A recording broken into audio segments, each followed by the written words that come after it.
Religion. So I think you already know that. I'm not going to talk so much over there. So we have seen the 9/11 in our life, and it's a recent event, and we have seen that how a religion, Islam, is being attacked and associated in the workplace, and people in America, they don't want to hire Muslim people and other stuff. So yes, religion does affect on workplace diversity and on organization job performance as well. So but more focus on disability and abilities, we have a fear and reality check whether all those assumptions that are in your mind that okay, we shouldn't hire disabled persons, or why, because they may decrease the organization profit. The reality is that they don't take sick leaves,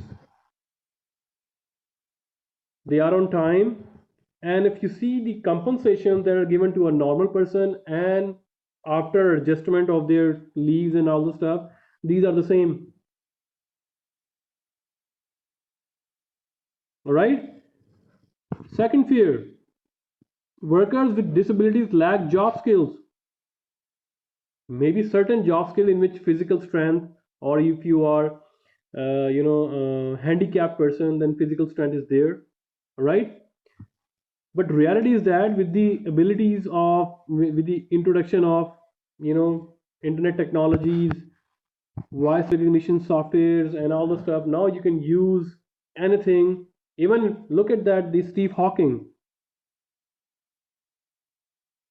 should we call him a disabled person? No. Even though he couldn't you know move his fingers, his legs, his tongue, even then he is one of the greatest scientists of this century, right? The third fear is uncertainty over how to take potential disciplinary actions with workers with disabilities. So now the reality is that a person with disability for whom workplace accommodations have been provided has the same obligation and rights as for normal person who is performing the job. If you see that okay, if I hire a person with disabled worker, I need to give them accommodation and all the stuff. So you are also hiring other people and you are giving accommodation to other people as well. Plus, if you are taking disciplinary actions, these should be held accountable as equal to the normal person because you are giving them accommodation. Same, if they are enjoying the same benefit, they should be held accountable for the same mistake on the equal level. The last one is high cost associated with accommodating disabled employees, which is also sorry about that, which is also wrong. The reality is that the most workers with disabilities require no accommodations.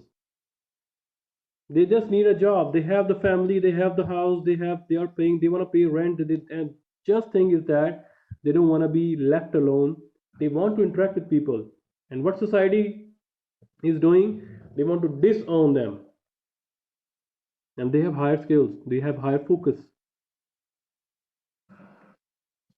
And our second last diversity, which is new to 21st century, is LGBT, which is lesbian, bisexual, gay, and transgenders.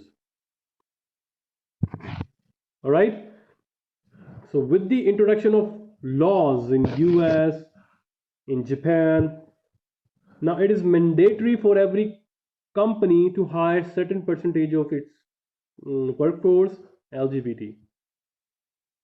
So for instance, in Japan, Sony company has planned that they would be hiring approximately, let me give you the correct number. Correct number is, okay, so we don't have, okay, yes, 8% LGBT, right? Similarly, with Panasonic, they also have pledged. So in this 8%, when these 8% comes to the Japanese workforce, there is additional challenges to their needs, to their feelings, and to their acceptance level among the workforce. You need to manage that. All right. And there is other type of diversity. What do we mean by other type of diversity? There can be, this can be specific to an organization or can be specific to a country as well.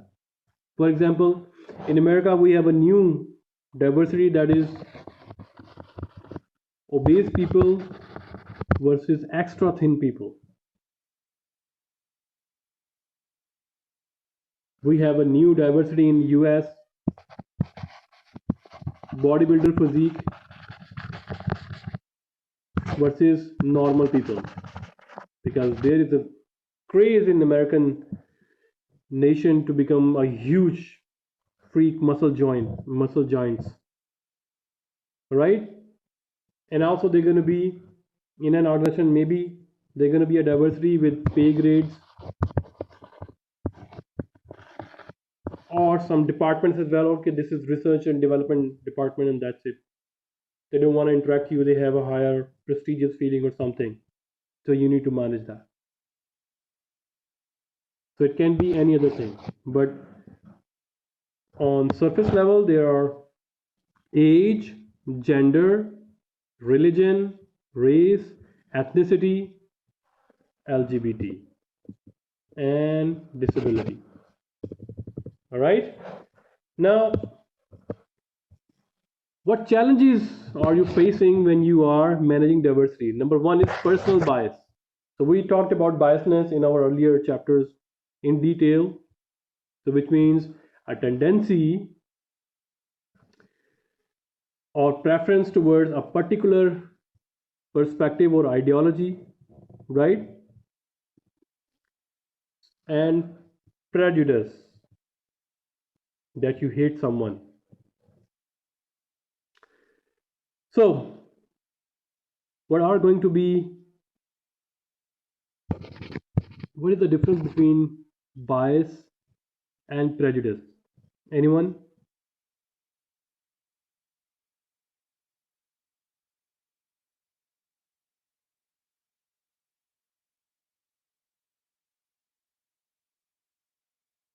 Okay. Have you seen wrestling or arm wrestling? Anyone of you? Yes. So have you seen that there are big muscles guys when they wrestle with the hands and they lose to a skinny guy? So that is called biasness. So a tendency or a preference towards a particular perceived or ideology, like big man or muscle oriented man has a more power. This is called biasness. Prejudice means it is your belief, preconceived belief, you already believe or you already decree, you already signed the document in your mind that this person is always like this. For example, in the West mind, black people are gangster or Italian people are gangster. Godfather is always from Italy, mafia, or the gun lords or gun lords, they are from Africa. So you just name in your mind, you already named and signed the document in your mind that okay, if I saw this kind of person, he's always like that. For example, tattooed. If a person come to you and have a big tattoos on his neck and here, what will you see?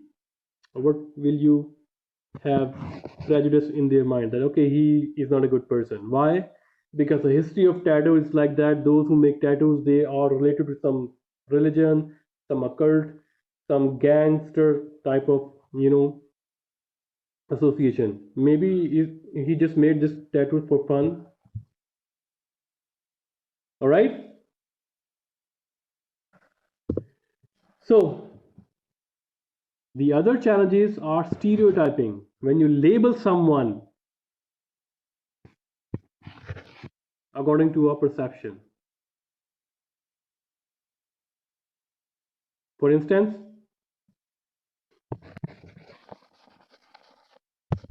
married persons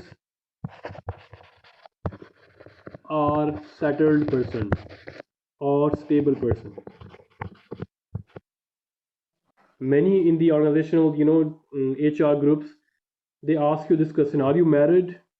And why they are asking this kind of question? Because they want to get that, okay, either you are stable, okay, you are not mentally, diverted person. You have a, clear line. You are on the track, so you look like stable. That's a stereotyping. That is not necessarily being true. And what do we mean by discrimination? If white person is hiring or promoting white people, white person over there, just based on the race and ethnicity, that's it. This is called discrimination. Blacks are given less salary, they are performing the same amount of work with same grade, with same performance, and you are not giving them the same salary. Discrimination. Women are given less salary than the men, they are performing the same amount of work, same amount of results, same amount of productivity, and they are given less. This is called discrimination. All right. So the form of discriminations, they are discrimination policies or practices, sexual harassment, intimidation. So discrimination policies, for example, older workers may be targeted for layoffs. Why? Because they are highly paid, they have lucrative benefits. So if we lay them off, so we will save some money, which is wrong. This is discrimination. Sexual harassment, for example, say people at one company went on a company's paid visit to strip clubs, brought strippers into the office to celebrate promotions, right? These are called discrimination. Which kind of discrimination? Sexual harassment discrimination. Intimidations. African American employees at some companies have found nooses hanging over their workstation. So you are bullying or threatening a member of some specific group, intimidation, so that they cannot perform well or so that their performance is declined and they get the chance to get promoted. Mockery or insult, like many, Arab Americans, they don't have that much kind of like, that accent, right? So they have some specific accent when they speak English, so they are identified easily and they are easily labeled terrorists. And their counterpart, their colleagues always joke them, okay, are you carrying a gun or bomb or something? All right. Similarly, exclusion, when you exclude some people from your social events on purposely, job opportunities, this kind of stuff. And incivility. In many organizations, still going on, team members are frequently cut off in the meetings.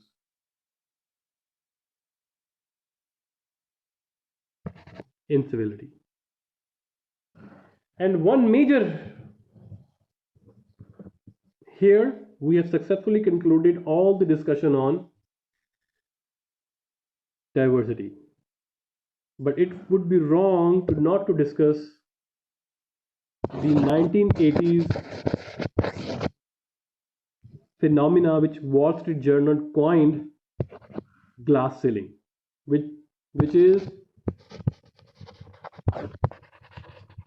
promoting women over men. So glass ceiling is an invisible barrier that separates women and minorities from top level positions. mostly because in 80s era